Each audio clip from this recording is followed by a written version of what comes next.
महाराष्ट्राचे शासन आणि राजकारण, लोकशाही विचाराचा बुलंद आवाज, लोक परिषद न्यूज।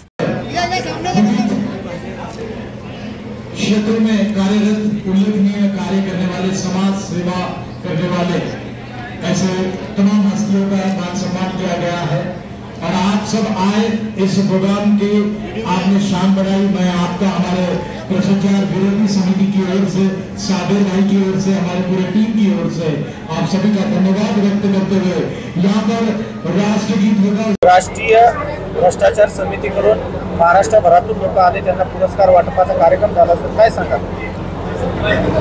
आमची संघटना 20 वर्षापासून आमची संघटना काम करते। या अगोदर भ्रष्टाचार निर्मूलन अभियान म्हणून आम्ही 23 वर्ष काम केले। माझ्याबरोबर आता एकेकाचे नाव घ्यायचे नाही, कारण त्याचं असं आहे की इथं कमीत कमी 60-70 लोक माझ्या मागे उभे आहे। तर हे मालेगावचे शेख शफीक अहमद आहे, हलीम बेग आहे आणि सगळे माझे जितके आहे त्यांचे नाव घेणार नाही, कारण का नाव घेणं म्हणजे काही शक्य होणार नाही। तर आम्ही सगळे मिळून 26 वर्षापासून एकत्रित काम करतो। आम्ही फार मोठे मोठे काम केले, सगळे भ्रष्टाचार उघडण्याचे काम केले। राशनची दुकान बंद केली, राखेल चालू होता ते बंद केले। इतकंच नाही तर 10 रुपये 60 पैसे राखेल होता 1 लिटर, तर आम्ही रिक्षाने अलाउन्स करून की 10 रुपये 60 पैसे खरीदो, असं आम्ही काम केलं। आणि आता सध्या जे लोक बाहेरून आलेले अध्यक्ष आहे, जे किन्नर समाजाचे, असे असंख्य लोक, पण ते चांगले फक्त समाजाकरता काम करणारे लोकांना आम्ही निवडून त्यांना पारितोषिक दिलेले आहे।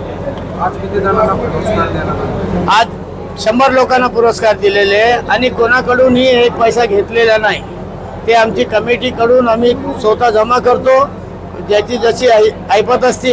कोणी 10,000 दिले, कोणी 2,000 दिले, कोणी 500 दिले, असे जमा करून आम्ही पुरस्कार दिले। कोणत्या चीफ गेस्ट कडून घेत नाही आणि कोणत्या सत्कार मूर्तीकडूनही आम्ही पैसे घेत नाही। या ठिकाणी विशेष उपस्थिती कोणाची होती?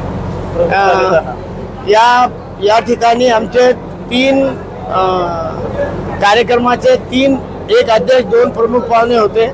एक म्हणजे डॉक्टर शिवाजी सुकरे, घाटी हॉस्पिटल शासकीय रुग्णालयाचे डीन होते। दुसरे होते SP ग्रामीणचे, पण त्यांना डिव्हिजनल कमिशनर ऑफिसमध्ये एक मीटिंग आली म्हणून त्यांनी मेसेज पाठवला, ते आले नाही। आणि तिसरे होते मराठवाड्याचे अधिकारी, परिवहन अधिकारी विजय काठोडे, आणि असे सगळेच लोक आले। आणि सत्कार मूर्ती तर समजा 1-2-4 सोडून 100% आलेले आहे।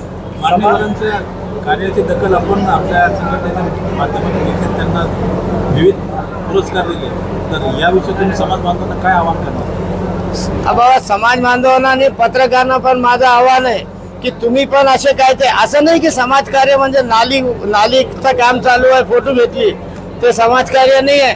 तुम्ही चालता चालता एखाद्या कोणी भीक मागणाऱ्याला कधी तुम्ही पोटभर जेवण दिले, ते पण समाजकार्य आहे। तर तुम्ही पत्रकारांनी पण तसं कोणी काही असू द्या, वडापाव घेऊन दिले तरी चालेल। आणि अशी अपेक्षा करतो की पुढच्या वर्षी मी तुमचा नंबर 110% लावणार आहे। सर, तुमचं जसं ब्रीद वाक्य आहे, भ्रष्टाचार मिटाना है देश को बचाना है, याबद्दल तुम्ही आता लोकांना काय संदेश द्याल? भ्रष्टाचार मिटाना है, देश को बचाना है, इसका मतलब ये होगा कि हम लोग भ्रष्टाचार मिटाने के काम में लगे हुए। और उसका एक छोटा सा उदाहरण मैंने पहले भी दिया और अभी भी दे रहा हूँ। अगर कहीं आग लग गई तो सब मिलके जो है तो बुझाने में लग जाते, फायर ब्रिगेड आती है, आते वो आते, तो हम लोग जो है तो बकेट से पानी मार रहे हैं। अब लोग बोल रहे फायर ब्रिगेड से नहीं बुझ रही, बकेट से कैसे बुझ रही? अरे भाई, आग को तो बुझना ही है, भ्रष्टाचार भी खत्म होना है, लेकिन शुरुआत हमारे से हुई और उसमें हमारा नाम आने वाला है कि हमने भी इसको पानी से बुझाए, तो ये वजह से हमारा भी नाम आने वाला है उसमें, और भ्रष्टाचार खत्म होने वाला है। लेकिन थोड़ा टाइम लगेगा, इंडिया है ये, थोड़ा टाइम लगना ही लगना है। सैयद साबिर, सैयद सरदार, भ्रष्टाचार विरोधी समिति,